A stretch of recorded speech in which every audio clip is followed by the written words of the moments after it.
예, 안녕하세요. 윤승로입니다. 지금 핸드폰으로 찍고 있는데 이게 중간에 갑자기 무슨 재난 문자가 오면서 이게 영상이 끊겨서 지금 이렇게 됐습니다. 다시 갈게요. 자, 계양기 사회 파트부터예요. 교재로는 102쪽이고요. 여기 이제 기말고사 시험 범위에 해당합니다. 시설로는 교통 우편을 담당하는 기구로 우정총국이라는 기구가 있었어요. 우정총국은 이번 시험 범위에 중요한 사건인 갑신정변이 일어난 곳으로서 꼭 알아둬야 한다고 말씀드렸고요. 이 당시 철도가 경인선, 경부선, 경의선 같은 철도가 지어지는데 이런 철도들은 대개 일본이 이 철도들을 많이 지어요. 근데 그 이유는 자신들의 어떤 그 한국을 발전시키기 위한 이런 좋은 의도가 아니라요. 대륙 침략, 일본에 있는 군대를 동원해서 대륙을 정복하기 위해서 이런 철도에 특히 집착을 많이 하게 돼요. 전기로는 경복궁에서 전등 그 전면식이 처음 열렸고요. 한성 전기회에서 전기를 공급했다는 기록이 나와 있습니다. 의료 쪽으로는 광해원, 기억하실지 모르겠는데 우정총국에서 일어난 갑신정변이라고 하는 사건이 있거든요. 그 갑신정변이라고 하는 사건 때 많은 사람이 칼에 찔렸는데 그 옆에서 구해준 정형외과 의사가 있어요. 우리나라 사람이 아니라 외국 사람이죠. 알렌이라고 하는 사람분이 있는데 그분이 사람들을 많이 살리고 나니까 고종 황제가 이분을 위해서 소원을 들어주겠다. 뭘 하면 좋겠냐라고 얘기를 하니까 서양식 병원을 짓고 싶습니다 라고 해서 지어진 걸 광해원이라고 하고요. 이게 1년 뒤에 죄중원이라는 이름으로 개명을 하게 돼요. 옆에 이제 그 선교사가 세운 지금 신촌에 가는 볼 수 있는 세브란스 병원도 이 당시 세워진 병원이고요. 건축으로는 역시 이번 시험 범위의 가장 또 중요한 단위 중에 하나인 독립협회에서 만든 건축물로 독립문, 지금도 볼 수 있죠. 그리고 이제 명동성당, 역시 지금도 볼 수 있는 건축물들이 1898년쯤이거든요. 되게 이 시기쯤에 계양기쯤에 지어진 시설로 보시면 되겠습니다. 신문은 크게 5개 신문 정도가 수능 특강에 언급되어 있습니다. 최초 한성신보라는 신문이 있는데 이건 그냥 최초의 근대적인 신문이에요. 한국사는 최초를 참 좋아합니다.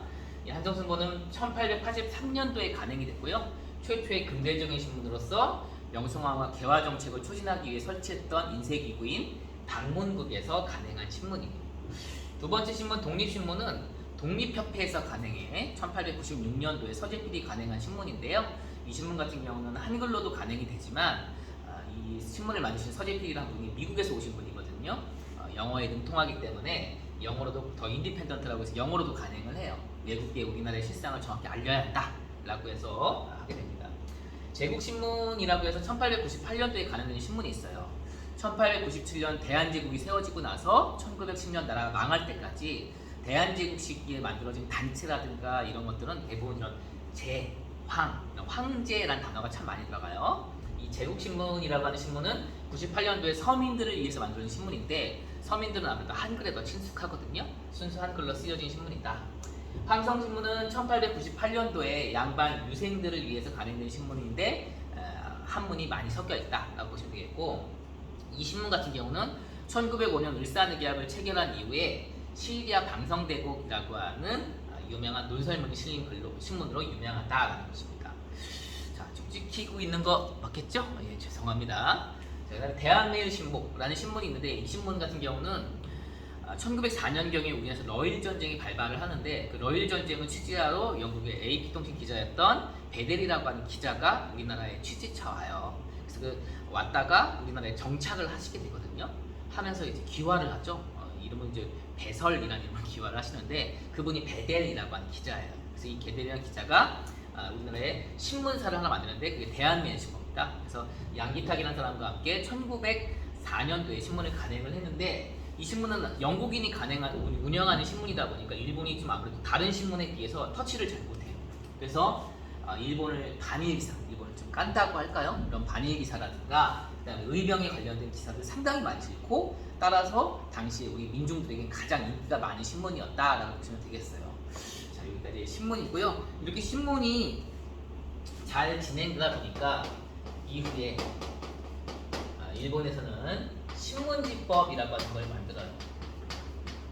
이 신문지가 1907년도에 신문지법을 간행을 해가지고 결국 탄압을 가하게 된다. 이런 정도로만 봐주시면 되겠습니다. 자, 그 다음에 교육. 교육은 우리 수능특강은 시간 순대로 좀 언급이 되어 있네요. 1880년대를 대표하는 학교로 원산학사라는 학교가 있어요. 자, 오늘 하는 내용들은 기말고사 시험 범위라 다 기출은 하긴 했어요. 근데 이제 전반적으로 앞에 했던 주요 굵직굵직한 사건들에 비해서는 좀 중요성이라든가 가독성이 좀 떨어지는 면이 있죠. 근데 이제 수능특강이 있기 때문에 어쩔 수 없이 하긴 해야 할 것 같아요. 자, 이 원산학사는 이제 1870년 강화도 조약을 맺었을 때 우리나라 개항한 곳이 부산, 원산, 인천 세 개 항구를 개항했다고 하는데 그 개항장 중에 하나예요. 개항장이다 보니까 외국 상인들이 많이 드나들고요. 그러다 보니까 많이 이렇게 의식이 눈에 띄는 거죠. 그러다 보니까 이제 외국어 교육이라든가 여러 교육에 대한 필요성을 느껴서 그 원산에 있는 주민들이 돈을 모아서 세운 학교가 원산학사예요. 그래서 이 원산학사를 좀 살펴보게 되면 1883년도에 세워졌고요. 되게 이제 우리나라 최초의 역시 근대적인 학교입니다. 한국사 최초를 참 좋아한다고 했죠. 그리고 여기에 어떠냐, 여기 보면요, 신식 교육을 주로 하는데 주로 학문만 가르치는 게 아니라 우예까지 가르치는 문무경비학교. 지금 이게 우리 예고랑 좀 이상하다고 할 수 있겠네요. 그리고 그다음에 이 당시 주민들이 세운 학교다 보니까 사립학교의 특성을 가지고 있어요. 자, 이러다 보니까 이제 이 학교 잘 나가니까 정부에서도 학교를 세우게 되는데 이게 유경공원이라고 하는 학교 이름 같지 않은 학교예요. 그렇죠? 유경공원이라고 하는 학교가 세워지게 됩니다. 1886년도에 세워지게 되고요. 나라에서 세운 관립학교입니다. 이 유경공원 같은 경우는 지금의 이제 그 외고 같은 주로 영어 교육을 주로 위주로 하고요. 여기에 유명한 강사로 초빙되신 분이 헐버트라고 해서 우리 근현대사에서 아주 주된 역할을 하시는 분이 이 학교의 선생님이었다라고 보시면 되겠고요. 그 다음에 요거 외에 그 다음에 선교사분들이 세운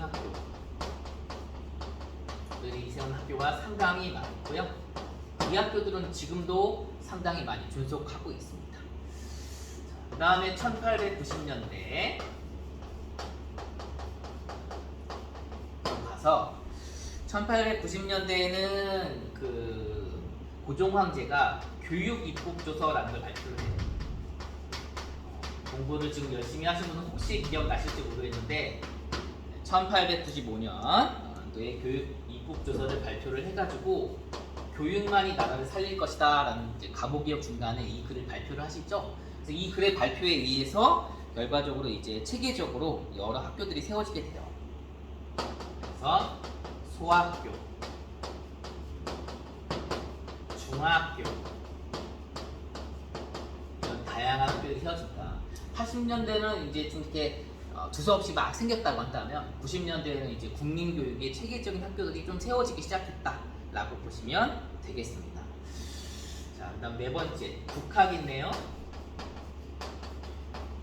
자, 개항이라고 하는 큰 흐름, 1876년 강화도 조약부터 1910년 대한제국 멸망까지의 흐름을 보게 되면 결국은 나라가 망해가는 거예요. 일본한테, 그렇죠? 그래서 그 일본한테 망해가는 흐름이 있었기 때문에 우리 것을 지키고 우리 것을 공부해야 한다는 흐름들이 나오게 돼요. 그걸 국학이라고 해요. 우리 것을 지키자고 할 때 크게 두 부류인데 하나가 우리의 언어인 국어고 또 하나가 우리의 역사인 국사예요. 자, 그래서 첫 번째 국어를 살펴보도록 하겠습니다. 자, 국어 쪽에서는 그 소설 쪽에서는 이제 금수회의록이라고 하는 소설이 나오게 되고요.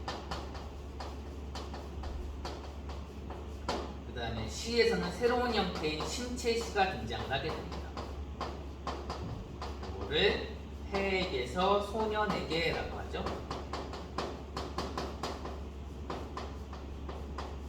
라는 심체시가 등장을 하게 되고요. 그리고 좀 나온 게 이제 뭐 시험에까지 자세히 나오지 않아요. 수능까지는 국문연구소란 단체가 이 당시에 만들어져요. 한국사에서 수능에 좀 나올 만한 단체로 있는 게 조선어 학회라고 있거든요. 영화 말모이에 나오는 단체인데 그 단체가 일제시대에 만들어진 단체예요. 그 단체의 뿌리에 해당한 단체가 국문연구소. 이거 나라가 아직 망하기 전에 세워진 개항기 때 단체를 국문연구소라고 합니다. 1907년도에 만들어졌고요. 지석영 선생과 주식영 선생, 옛날에 국어 쪽에서 아주 발자취를 굵직굵직하게 남기신 그분들이 주축이 돼가지고 만들게 됩니다.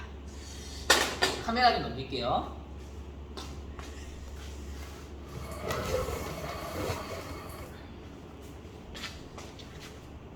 됐나요? 어쨌든 간에 우리 2학기 내신까지 계속 가야 돼서 진도를 힘드시겠지만 계속 나가겠습니다. 죄송합니다. 자, 요게 이제 되어 있고, 두 번째로 이제 국사 분야예요.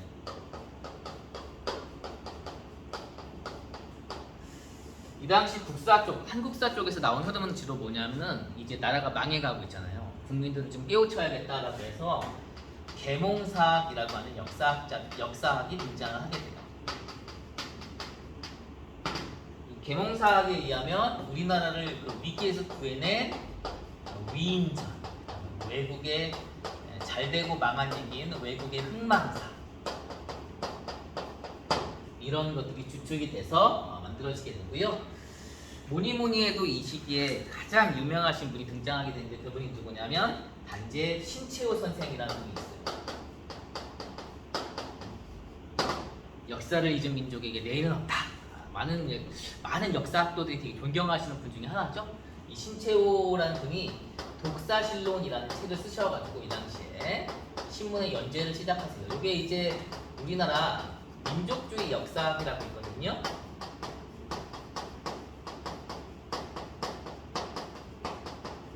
이게 방향을 제시하는 책으로 유명한 신채호 선생.